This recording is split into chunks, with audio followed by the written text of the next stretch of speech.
Hello, darlings.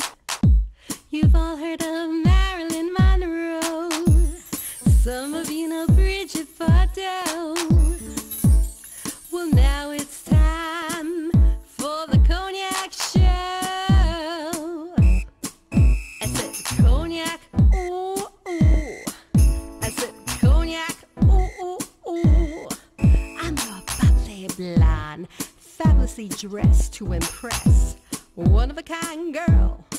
I was brought into this world wrapped up in pearls. I love to mingle, though my husband reminds me I'm not single. I meet and greet both the famous and the elite. I ride in limousines, drinking the finest champagne, wearing furs, dazzling diamond jewelry. A girl can't complain. I live the upscale life, dining in the finest restaurants, eating the best caviar for free. And no matter how much I enjoy myself, they can't charge me.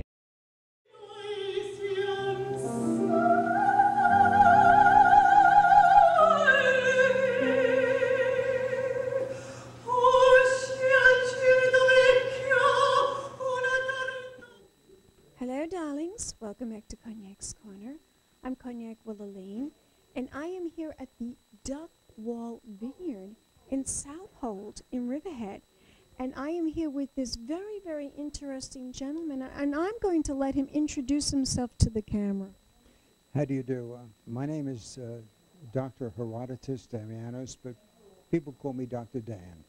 Dr. Dan. I'm the proprietor of Duck Walk Vineyards North, Duck Walk Vineyards South, Pindar Vineyards, and associated with Jason's Vineyards on the North Fork. Let me ask you, Dr. Dan, what is this passion that you have with opera? Why are you so passionate about opera?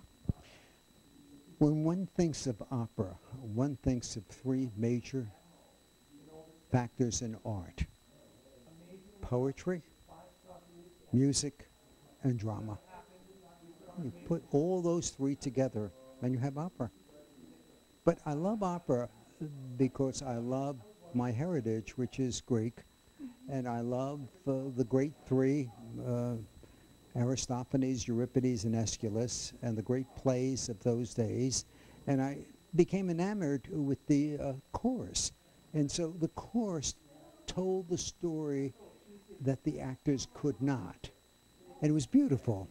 And so when I opened up my vineyard in Peconic, and we called it Pindar, I chose the poet Pindar. Pindar was a poet 500 BC who wrote poetry and developed the so-called ode form of poetry. It was poetry meant to be sung, not recited. And so, in a sense, the ancient Greeks invented opera. But you know what? When the Italians adopted it, they made it so much better. And you really can admit to that. Wow. Yeah, they really did. And so opera is great. People like Christina tonight doing Tosca, and this great tenor that we had, the audience was just ecstatic, and everyone came out of this performance with a real high. Opera is art, it's poetry, it's music, and it's drama. Absolutely, 100% drama.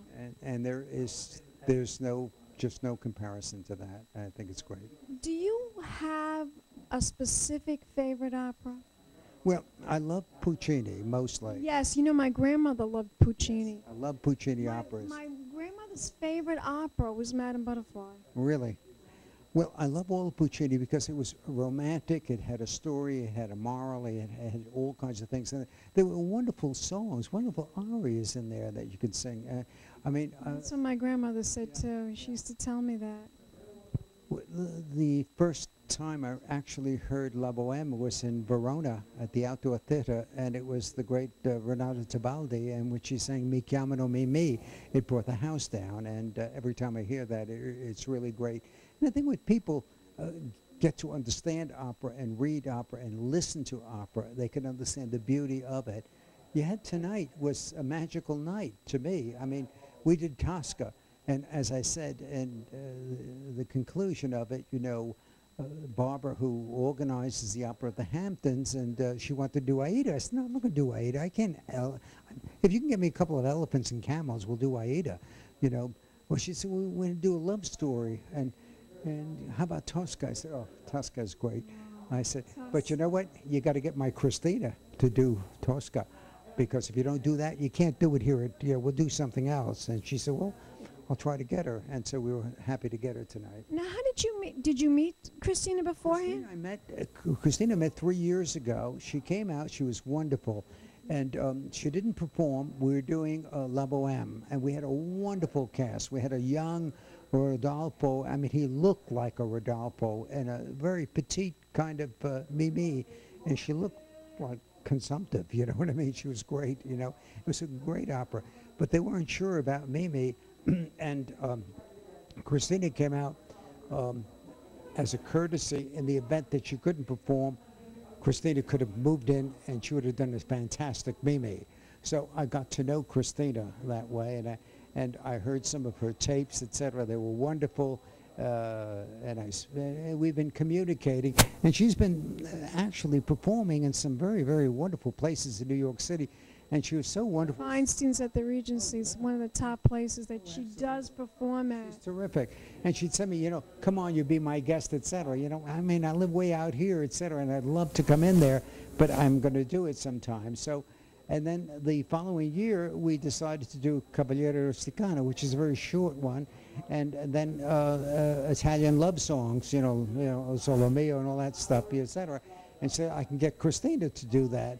And we can also get, I forget, he was the fireman, Rodriguez, whatever, you know, kind of. Rodriguez? Yes, yeah, and he was there and part of it. It was very outstanding. So I really first heard her live for the first time, and I was very impressed. And so when it came to Tosca this year, as I said to Barbara, I said, you know, I really want Christina. I'm trying to get her this September to do another opera for us. I'm not sure. We're going to have to decide. I love the idea of opera at the Vineyard. I love that. Yeah. Well, let me tell you, we have done opera mostly outdoors, but because of the weather today, forget it. But you have to see some of our opera that we do outdoors overlooking the Vineyard. It is absolutely spectacular. But we couldn't take any chances this time, so we made sure that it was done indoors.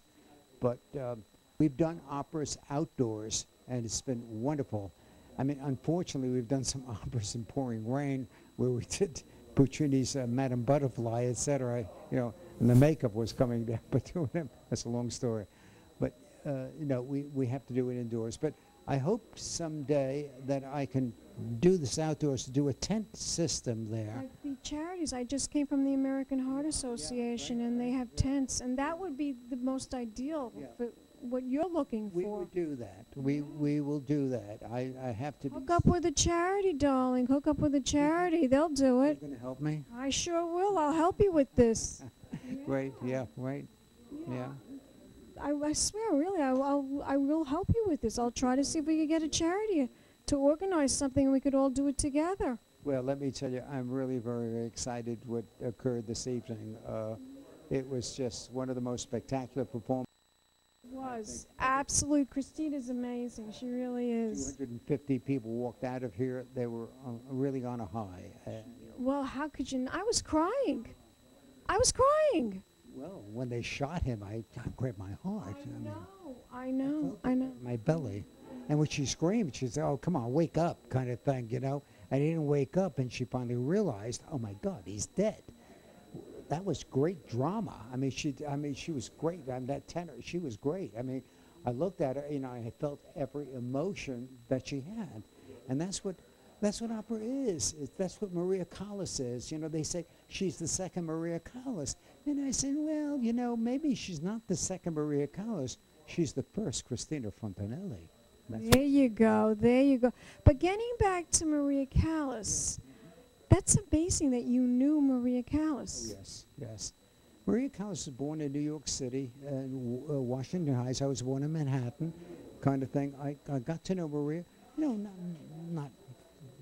that closely, but I got to know her when she was in Italy, in Verona, etc. And being of Greek American extraction, and she being the same extraction, etc., kind of thing. So we did communicate, etc. And I followed her career. She was For the Cognac Show.